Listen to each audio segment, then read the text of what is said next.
Today we're going to be talking about ELLs and how astronomically difficult they have it in English classrooms, because scientists have learned that it can take upwards of 7 years in order to learn and fully master the English language to a proficiency that they can actually function in a classroom.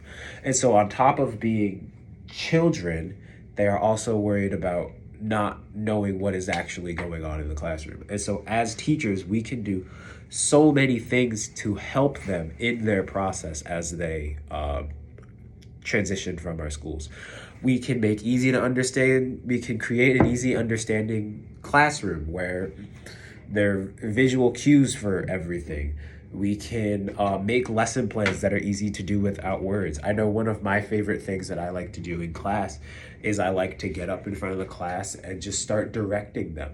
I know the last time I taught, I barely said any words except for to explain not to sing so long or me. We can also, as teachers, provide easy to understand feedback so that they can understand what they're doing wrong or what they're doing right and improve upon that or build upon the skills that they already have. We can also, as teachers, integrate different cultures into our lesson plans and into our classrooms to make them feel more comfortable in our classrooms and to help make the learning process a little easier for them. We can also focus on their vocabulary development, maybe translating certain words into the language that the child naturally speaks and using it as a teaching moment for the other kids in the class.